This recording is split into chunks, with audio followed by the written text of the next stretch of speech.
झूठ बोले कौवा काटे। अनु को बचपन से ही झूठ बोलने की आदत थी और ससुराल में भी उसकी ये आदत गई नहीं थी। वो अब भी अपने फायदे के लिए झूठ बोलने से नहीं कतराती। एक दिन अनु अपने सास से जाकर ननद की शिकायत करती है। सासू माँ, बीना दीदी ने मेरी साड़ी खराब कर दी, उस पे दूध गिरा दिया, मेरा बहुत नुकसान हो गया। अरे क्यों बीना, मैंने तुझे यही संस्कार दिए हैं क्या? माफी मांग अपनी भाभी से। भाभी, मैंने आपकी साड़ी पर दूध नहीं गिराया है। मैं दूध लेकर जा रही थी और आपने मेरी टांग में टांग अड़ा दी थी, तो मैं दूध लेकर साड़ी पर गिर गई। अरे वाह, एक तो गलती करती हो, ऊपर से इल्जाम भी दूसरों पर। वाह जी वाह। माँ जी, यही है क्या आपके घर के संस्कार? बीना, बहू से माफी मांग। सॉरी भाभी। अरे सॉरी से क्या होगा, साड़ी से होगा, साड़ी के बदले साड़ी। ठीक है बहू, नई साड़ी ले लेना बस। थैंक यू माँ जी, आप ना बहुत अच्छी हो। माँ, भाभी की साड़ी पुरानी हो चुकी थी, उनको नई साड़ी चाहिए थी, इसलिए उन्होंने ये ड्रामा किया, आपको पागल बना दिया माँ। अरे बीना, एक तो गलती करती है, बहू की साड़ी खराब कर दी, ऊपर से बहू की पीठ के पीछे उसकी बुराई कर रही है। मुझे तो भरोसा ही नहीं होता कि तू मेरी बेटी है। देखना माँ, जिस दिन आपको भाभी का सच पता चलेगा ना, पछताओगी बहुत। अरे तू कुछ भी बोलेगी और मान लूं मैं, हैं? आज तो तुझे तेरे किए की सजा मिलेगी। बहू, आज तू आराम कर और बीना करेगी अब से पूरे घर का काम। यहाँ नाक कटवा रही है तो ससुराल जाके पता नहीं क्या करेगी। ठीक है माँ जी, मैं मुंह हाथ धो लेती हूँ, फिर आराम करूंगी। रो रो के पूरा मेकअप खराब हो गया। बीना जल्दी से वहां से चली जाती है और बहू के कमरे में उसकी अलमारी में जाके बैठ जाती है, ताकि उसे पता चले कि भाभी अपने कमरे में करेगी क्या। अनु हाथ मुंह धोकर अपने कमरे में आती है और फोन उठा के सीधे अपने मायके फोन लगा देती है। पता है माँ, आज क्या हुआ?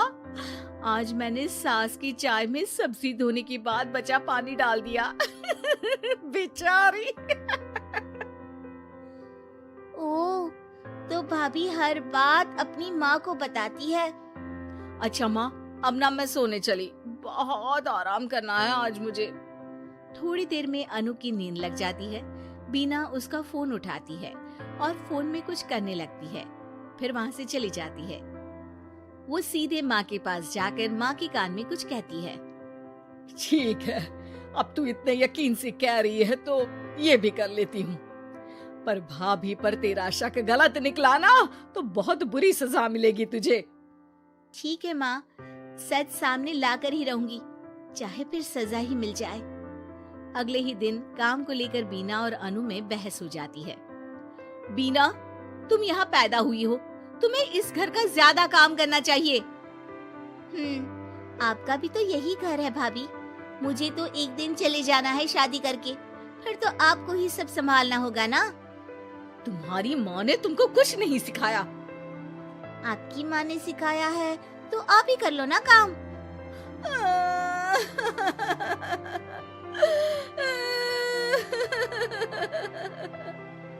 अरे रो क्यों रही हो? भाभी चुप हो जाओ, मैं कर लूंगी सारे काम। मैं आपके आगे हाथ जोड़ती हूँ, पाँव पड़ती हूँ, प्लीज चुप हो जाओ भाभी। बीना अनु भाभी को चुप कराने के लिए उसके पाँव छू रही होती है। तभी अनु की रोती आवाज सुन के सास वहाँ आ जाती है। क्या हो रहा है यहाँ? माँ, बिना कुछ बताए इसके पहले ही अनु बोल पड़ती है। देखो ना, आपकी बेटी मेरे पाँव पकड़ के मुझे गिराने की कोशिश कर रही है।